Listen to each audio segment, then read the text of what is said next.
Chantel Roberts, and I'm an expert witness for claims handling standards, practices, and procedures. I was an adjuster for 20 plus years. The Art of Adjusting is a vlog to help professionals and lay people alike understand a bit more about the insurance claims industry. Almost all of my expert witness claims deal with a dispute about the valuation of an item, such as roofs or depreciations.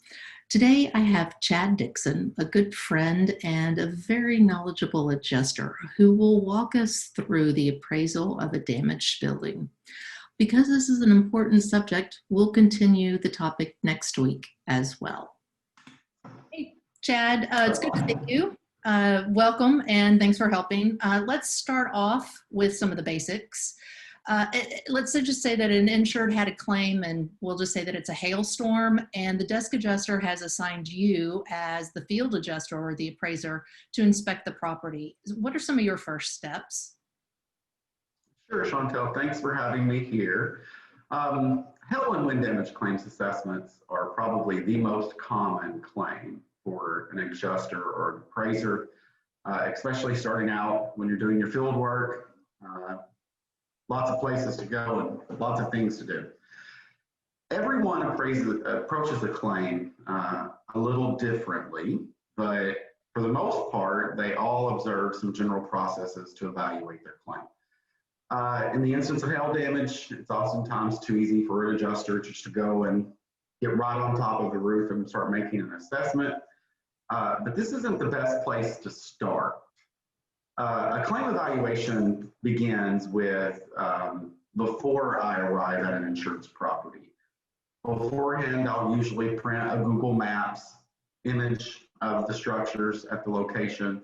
I'll obtain measurements by satellite so that I can verify those during the inspection, but it certainly helps to understand what's going to be needed when I get there, what I'm going to be looking at, and kind of determine an order in which that you want to approach those.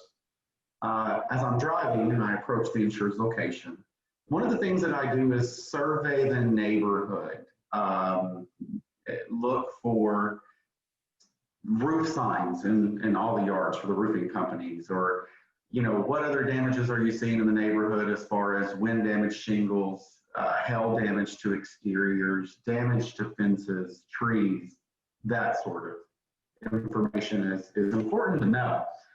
Once you're on site, you'll initially want to kind of make an assessment of any collateral damages that you see around. Fences, mailboxes, trees, tree limbs, all of these items give a good indication and an understanding about the nature of the storm event and any directionality of weather activities such as hail. The assessment requires kind of a broad inspection. Most often I'll consider it a ground up assessment, looking from the ground up and then going vertically to see what damages might exist on exterior elevations such as siding, fascias, doors, windows. A good appraiser proactively goes looking for a supplement before it happens. So once you've evaluated the exterior, it's now time to move into the assessment of the interior rooms, looking in the attic, looking at attic sheathing, insulation. This information helps determine if there's any roof leaks that need to be addressed, and it certainly helps when you're on the roof to be able to locate the origins of the water intrusion. Once that's done, you can then begin the assessment of the roof, which usually starts with labeling the roof slopes, north, south, east, west, etc., and begin to outline your test squares. A test square is a 10 by 10 area, which will be marked with chalk.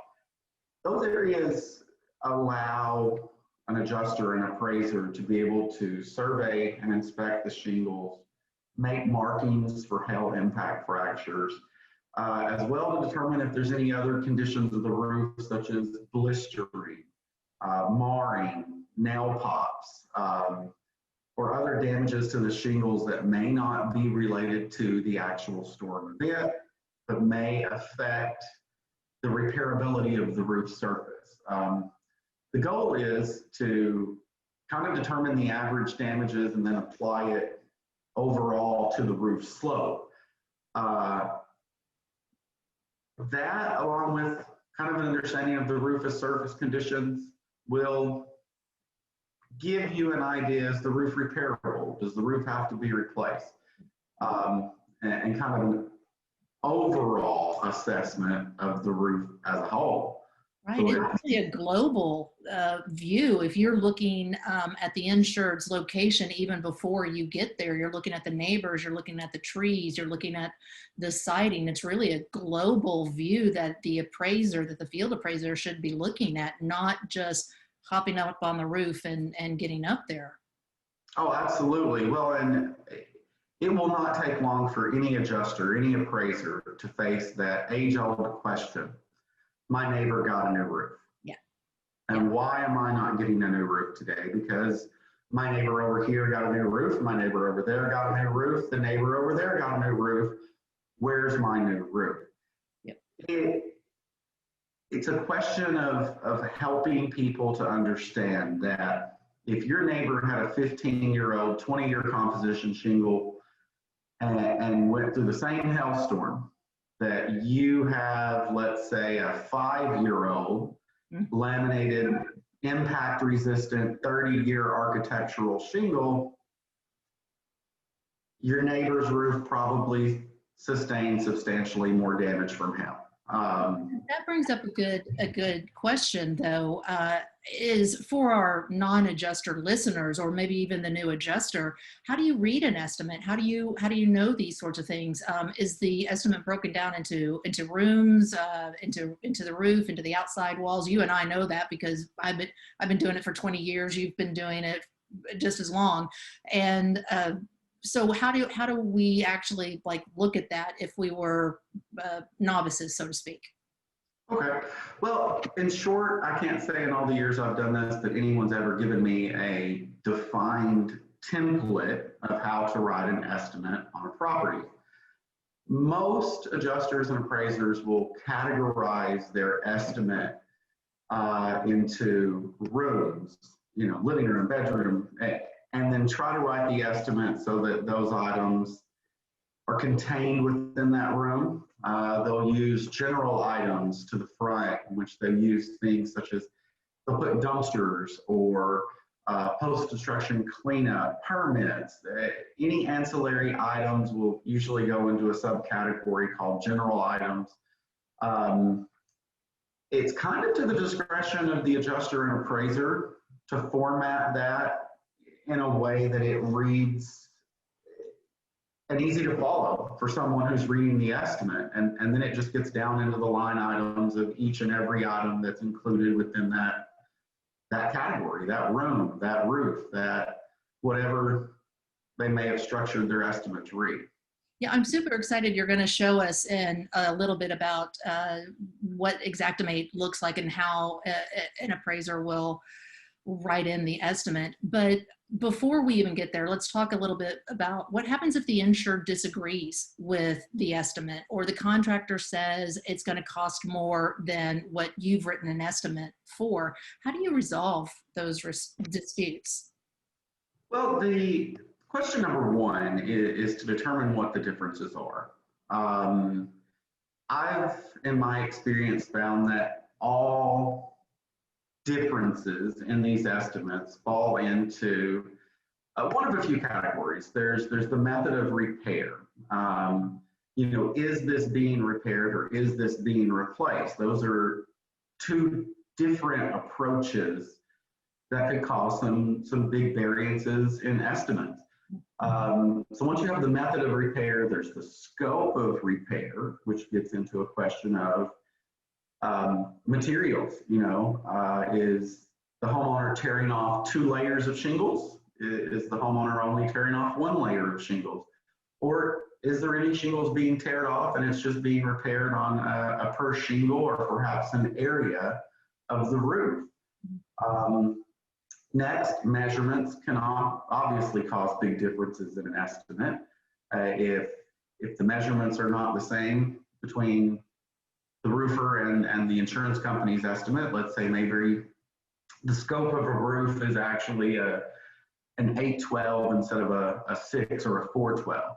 The pitch of the roof. Well, a roof that's 812 requires a lot of ancillary items because of the steepness of the roof pitch. So it's really kind of a reevaluation. You know, those are always my questions I ask when I'm looking at a supplement or a disagreement. You know, are we on the same page for the method of repair, Right. the scope of repair, the measurement, and then are there any ancillary items that need to be looked at and addressed? So it's something that's very specific. It shouldn't just be, well, you didn't give me enough money, you know, so I want more money. It's something that should be very, very, very specific, such as measurements or something to that effect, right? Right. And one thing I left out there, Chantel, that's also very important.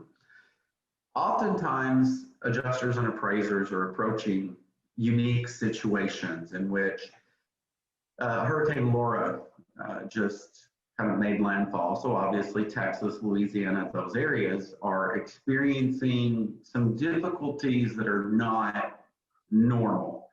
Availability of contractors, availability of materials, increase in materials pricing, along with any of the other things that you can imagine that could affect the contractor's ability to respond and perform work, and what are the things that they need in terms of access maybe to electricity or water or any of the other facilities and services that we would normally take for granted if there were not a catastrophic event. So it requires some expertise in determining what those items are and making sure that the estimate's fair.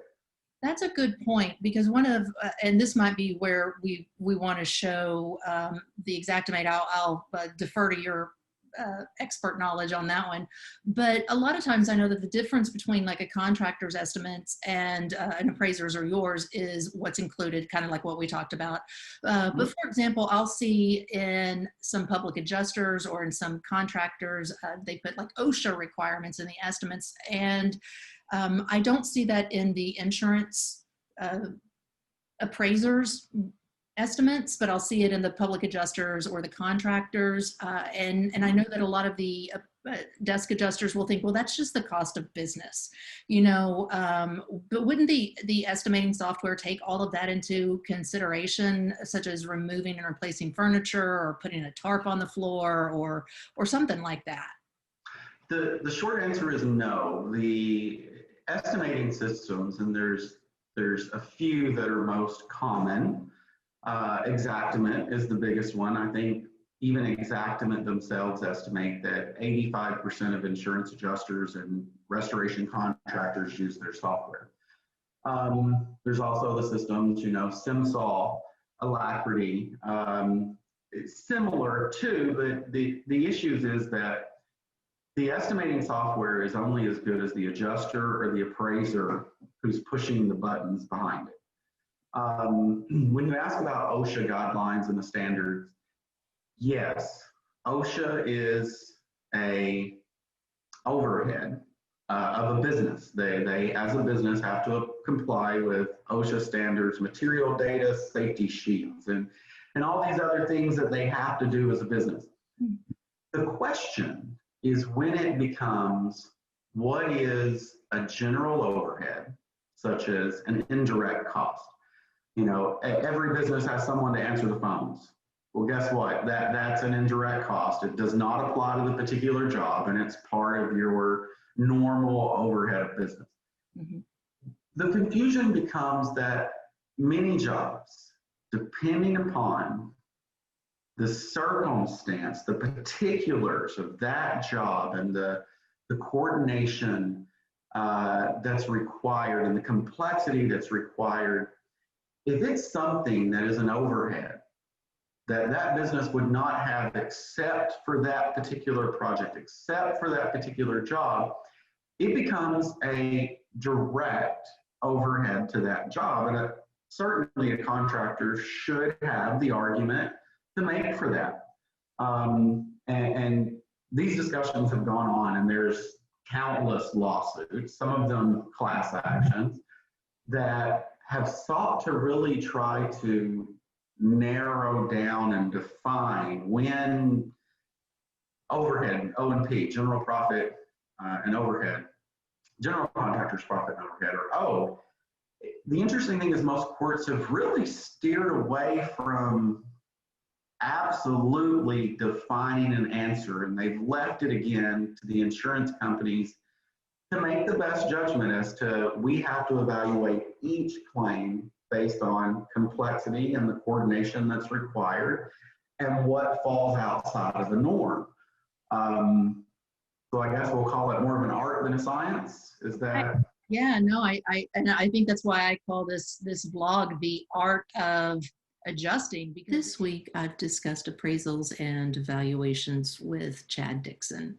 Again, thanks, Chad, for helping us understand the appraisal process and claims handling. Every claim is different, and every insurer has different protocols for handling losses. However, this being the litigated world that we're in, see below for some legalese. Few claims go to a jury trial, and picking the expert who has been deposed the most or who has gone to trial the most may not be the correct expert. Failing to have a second set of eyes on your claim in order to save on expenses isn't always the best way to resolve a loss. As an expert witness and former claims adjuster, I'm sharing my experience in the art of adjusting. Thanks for listening. I appreciate your time.